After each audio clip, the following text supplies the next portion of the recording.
to One Girl in All the World, a weekly Buffy the Vampire Slayer rewatch podcast where we watch each episode in order and discuss. I'm Ashley, Buffy superfan.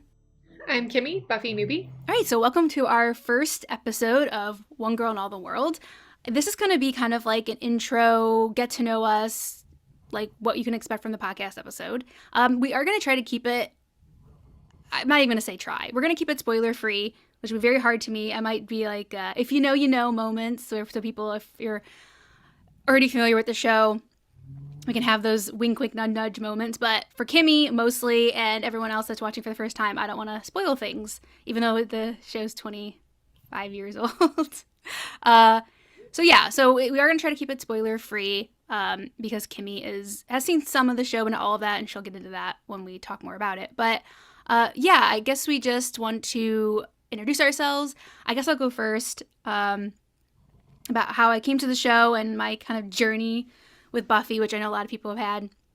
And weirdly, my journey isn't that far off from a bunch of other people's I've heard, which is, I didn't realize that until like a few months ago.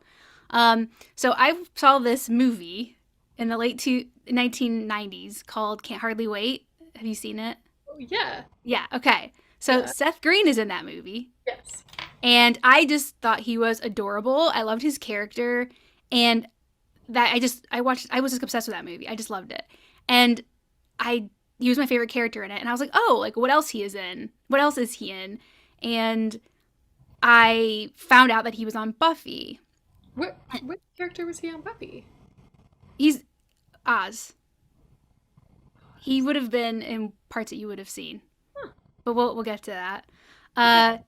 So I found out that he was on that show, and honestly, I don't even think that I knew about Buffy at all, because it's not like now where you go everywhere, like you have all like the ads on streaming and your ads on your everywhere for shows, the billboards and everything. I grew up in a suburb of Cleveland, so we didn't have it wasn't like living in LA and New York where you have like every TV show or movie on every billboard. Like I just wasn't getting that kind of exposure to like new TV shows and stuff. And I was 13 at the time, so just a teenager.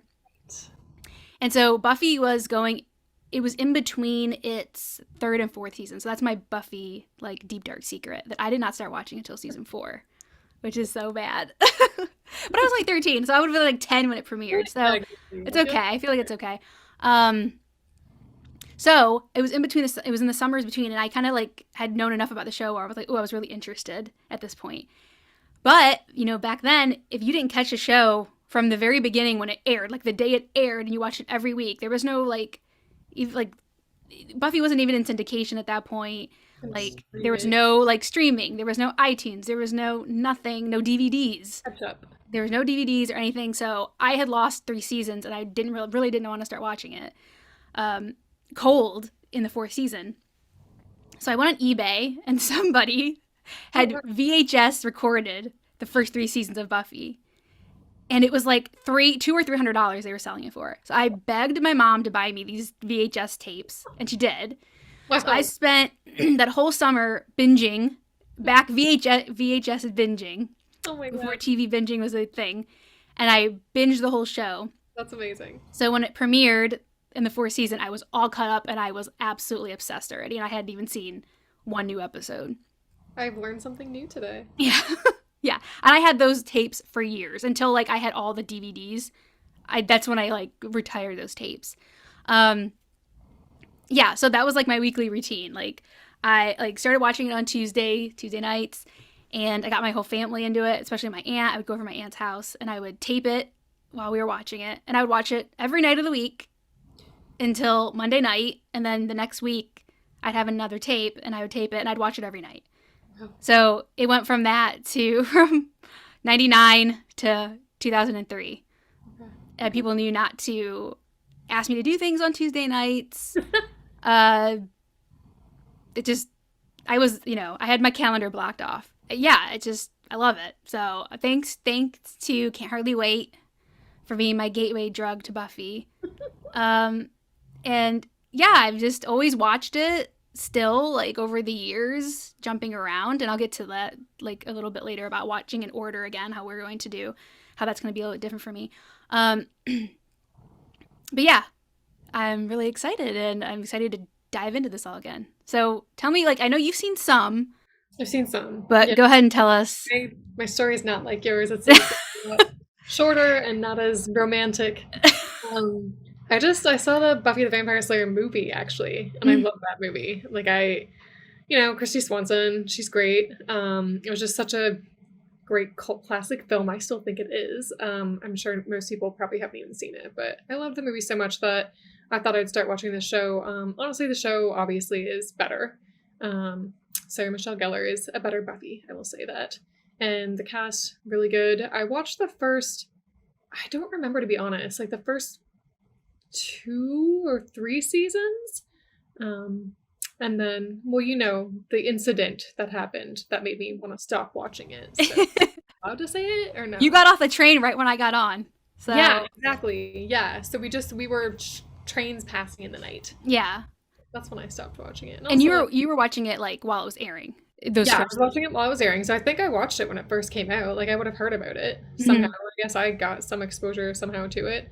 And then I think also around the time though that it became around the time that I stopped watching might have been around the time that I was starting to go to university. So I mean that at that point it's not going to be easy for me to watch anything.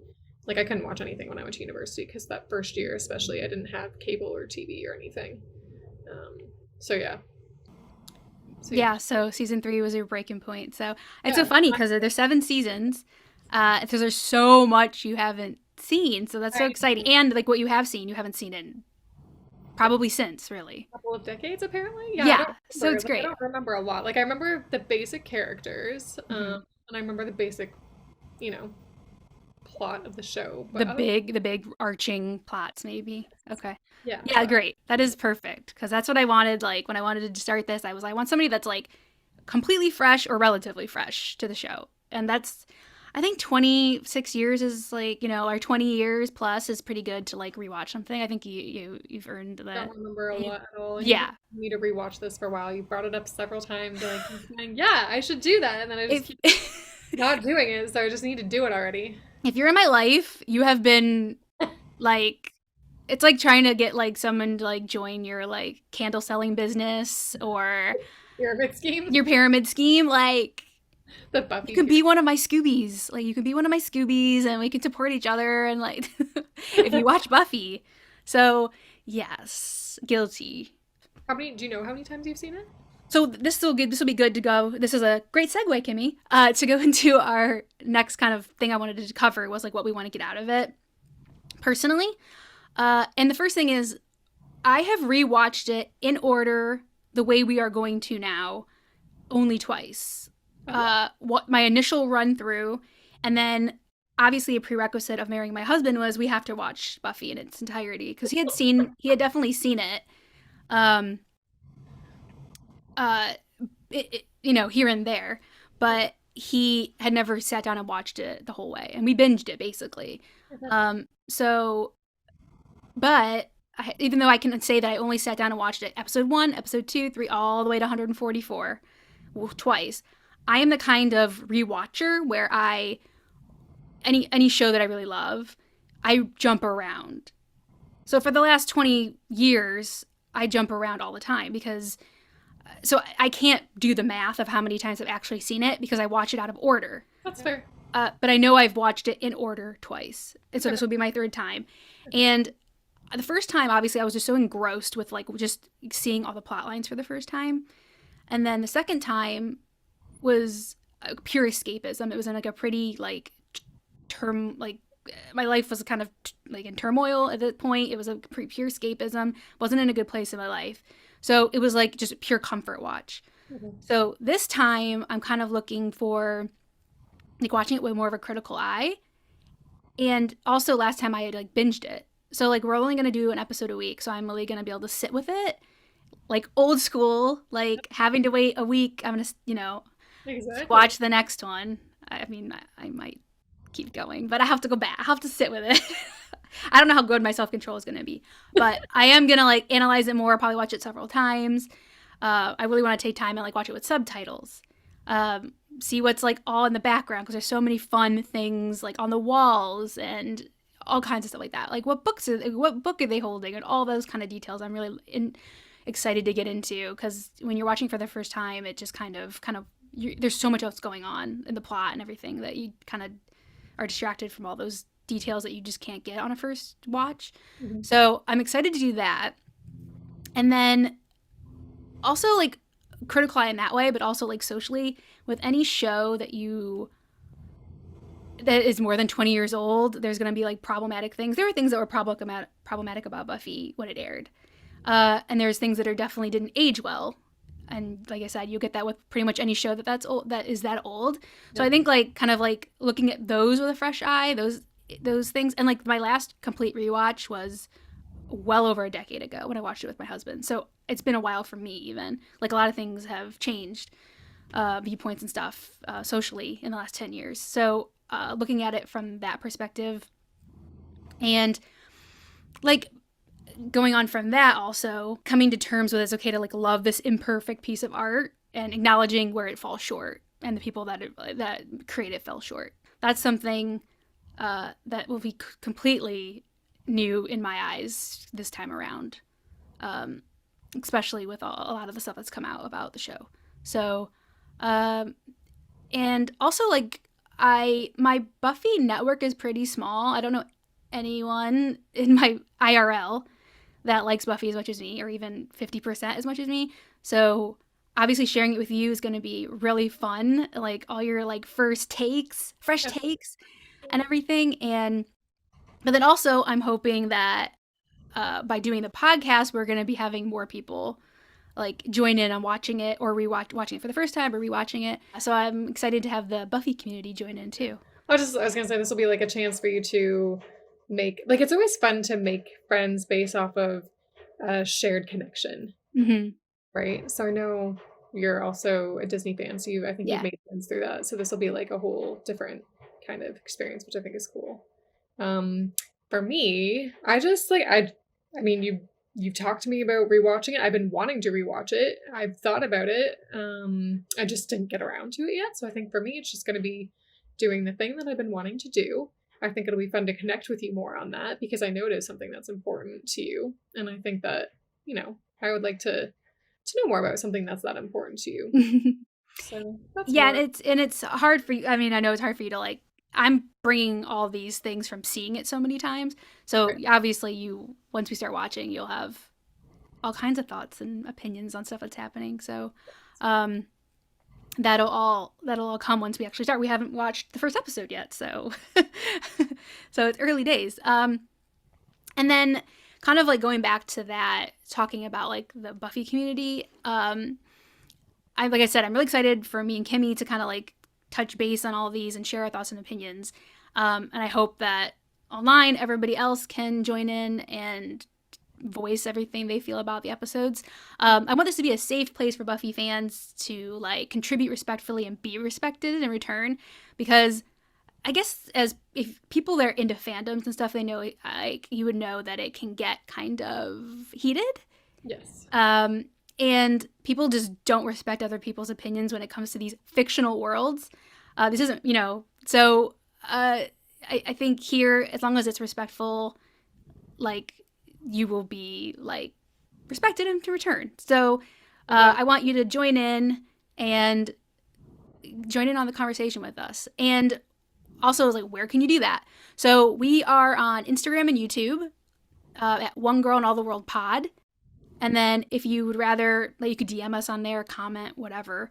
And then if you want to just email us, onegirlpod@gmail.com. I just made that today, so. That's exciting. Yeah, so if you'd rather write something a lot longer or whatever, you can do it there. Yeah, so I think that's kind of our just overview of what we want the podcast to be. Do you have any final thoughts, Kimmy? I'm just excited to watch the first episode. Yeah, the first season, because it was this mid-season replacement, only has 12 episodes. Every other season has 22. Oh, wow. Because it was some show. I'll look this up, what place it took, what show that was canceled. And so Buffy got picked up for mid-season. And that was great. One thing I was going to mention was that the movie. I did not know about the movie. well into, I think, watching the show, and I had it on because like I had it on VHS or DVD or whatever. I've seen it a few times. I think I I should love probably that movie. rewatch it. I still love that movie. I should rewatch it because The nostalgia. when we see Buffy in the show, I'm gonna try to keep this so like unspoilery as I can. When we see her in the show pre being called, she is very much like Christy Swanson's Buffy. Yes. So the show is a sequel canon wise to the movie, even Mhm. though Joss Whedon hated the movie and left the set, and because it wasn't what he wanted. The show is what he wanted, Yeah. but it all makes sense. You know what I mean? It all goes together. So you can watch the movie first and then start the show, and it all seamlessly works together, It does, yeah. which That's nice that way. is just so nice. So I definitely want to watch it again, and we'll talk a little bit more about the pilot um, next time on our next episode when we actually watch it. But it was shot twice. Oh, With Willow was recast, really? so Allison Hannigan was not the original Willow. What? There's another girl, I forget her name, but she had like it's so physically different from Allison Hannigan, like small, like shorter, like dark, short, curly hair.